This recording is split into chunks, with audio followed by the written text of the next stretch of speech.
Hey, this is Beverly Bozeman. I am the creator of the YouTube channel About Her Ministry and the recently released best-selling book, Diary of a First Lady, Shiloh Grammar. Thank you for stopping by, everybody. I really do appreciate it. Be sure and share this broadcast with your friends and your family. Be sure and sign up or turn on the notifications so that you'll know when I'm on with my shenanigans. Thank you again for stopping by, y'all. I really do appreciate it. So my live stream today is entitled A Made Up Mind Equals a Test.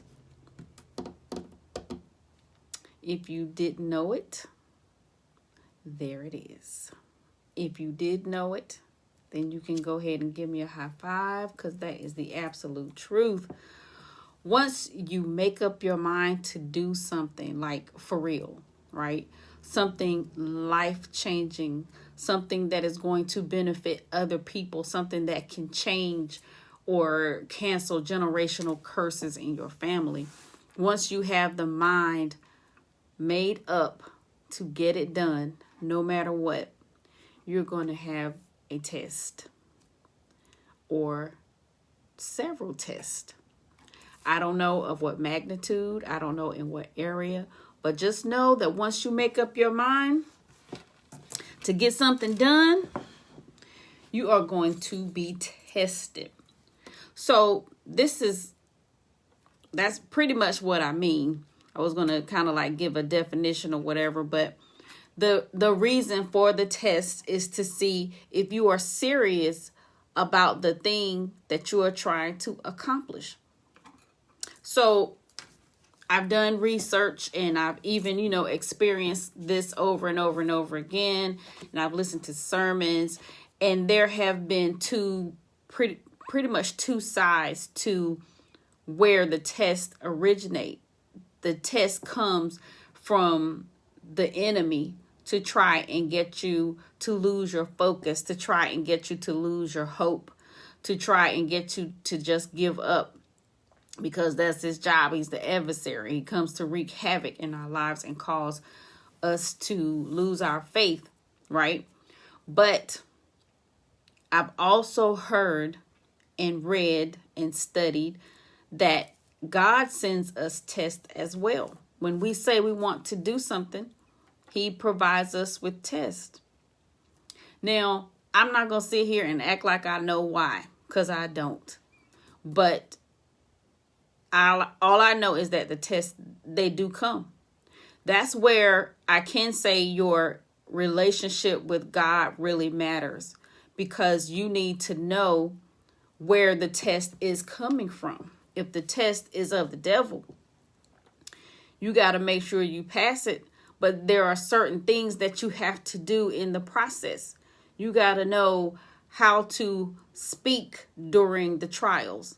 Not saying carry on conversations with demons or nothing like that, or evil people when they come. You just have to know what type of mindset to have. You have to know that you're going to be in battle. You're going to be in warfare, and you have to kind of gear up for that. If it's a test from God to see if you're serious this time, or to help you come out of the test and be ready for another level, another blessing, or what you finally asked for, then there are certain ways that you have to handle those tests. You have to have faith, of course, and you have to have the right mindset. You have to have the right attitude, and you have to go into time with God more often so that you can hear what he's saying to you and how the instructions might change while you're in the test, if he's speaking at all. So that part, I don't know. But time with God will help you to understand whether the test is of God or not. Here's an example, maybe 3 examples of how to know when it is a test. So you never have had trouble in that particular area, right? Like if you're trying to do better you're trying to do better in your finances, right? You made up your mind that you're going to get your finances together. You're going to pay off debt. You're going to increase your credit score. You're going to buy a house. anything that's dealing with finances. And then all of a sudden, from out of nowhere, all of this turmoil comes, and all of these financial issues just come, and you've never had that type of experience before, but you notice that it happened after you made up your mind to do better. You can pretty much check that off as it's a test, right? And so another example of how to know if you're in a test is when you made up your mind to, like, I'm going to be a better person. You know, I'm going to take the advice that people have been giving me down through the years about being nicer to people, about lending a helping hand, or just, being there for other people, or even saying no and standing up for myself, whatever. Once you decide to do better when it comes to interacting with people, and it seems like everybody is really beginning to have a problem with you, or certain people are having a problem with you, and they're making it known that you did something to them, or even you are accused of doing something. I don't mean something treacherous, or something illegal, but you're being accused of doing something that a friend wouldn't do. That could very well mean that you're in a test. It's that particular area where you have made the promise to yourself or to God, or you have just decided to focus on being better in that particular area. And, it just seemed like the bottom just fall out, and you got to fight it. And you're saying to yourself, it should not be this hard. I just want to lose weight. I just want to get this medication. I'm tired of this muffin top. I'm tired of huffing and puffing when I walk up and down stairs. But then you have the hardest time losing weight, and everybody want to take you out to dinner, and everybody want to bring food over, and all these temptations, and you don't have time to cook a healthy meal, and you always got to eat on the go. That's possibly a test. Could be, poor planning, but it's the things that make you just sit down and say, what in the world? I just want to kind of be a little more specific with it. Not like, dang, this is aggravating or this is tough. It's just situations where you just say, what in the world is going on? I just don't understand. That could very well be the test for that particular area.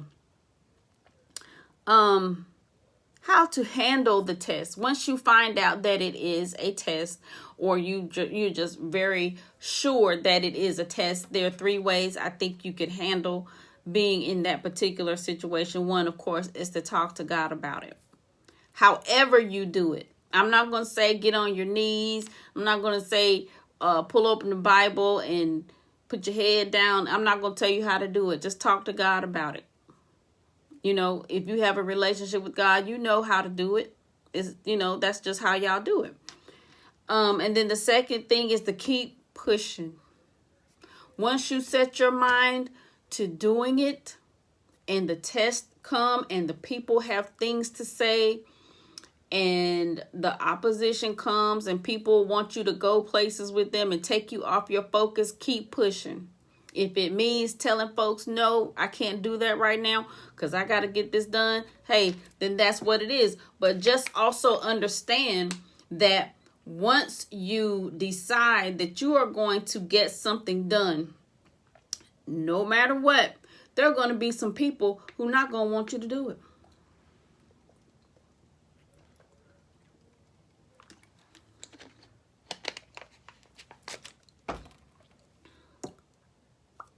The reason's not going to matter. They're just not going to want you to do it. I wish that I could share my experiences with that, but for various reasons, I cannot. But I will say, I know what I'm talking about in that area.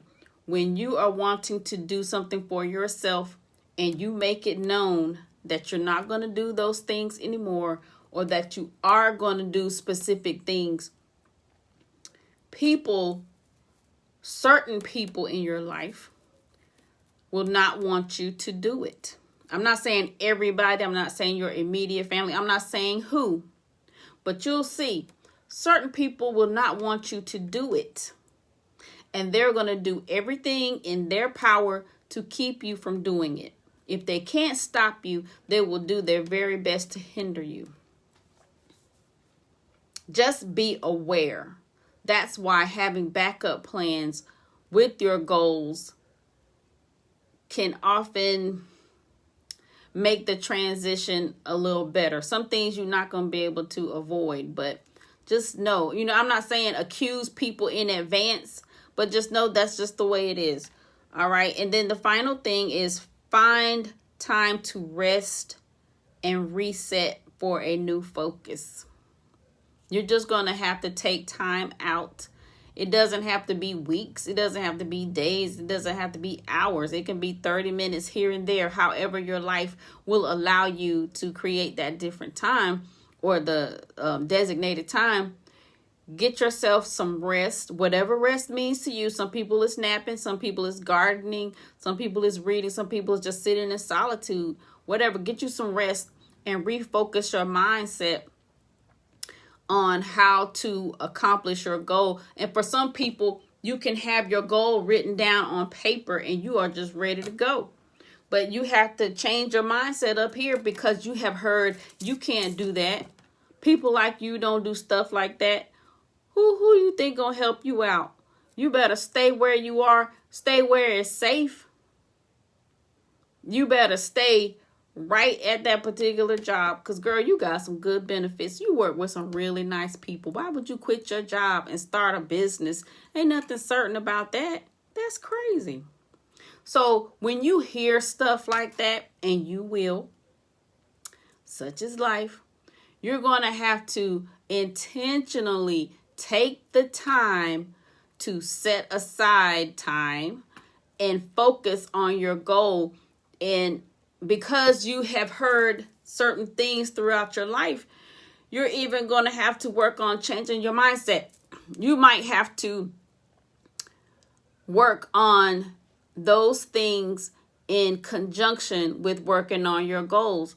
If you have been fed negative things and you have those thoughts playing over and over and over in your head, and it's like a loop or a broken record, and you have tried your very best to not think about it, you're just going to have to work in conjunction with your goals and change the mindset that you have into something that's better. You're just going to have to put in the work. Baby steps, giant steps. Do it alone, holding somebody's hand, letting somebody push you or pull you. It doesn't matter as long as you get it done. Well, I hope that my nuggets have been beneficial to you guys. If you're watching on the replay, thank you for stopping by as well. I hope that you guys have a super great evening. If you're interested in buying this internationally best-selling book, Diary of a First Lady, Shiloh Grammar, that's written by me, go to my website, www.beverlybozeman.com, where you can go just check out the shenanigans over there. All right. That's about it. Thank you guys so much for stopping by. I really do appreciate it. Be sure to release your genius, pull off the impossible every day. Remember, you will have whatever it is that you say, so be positive when you speak, Queen.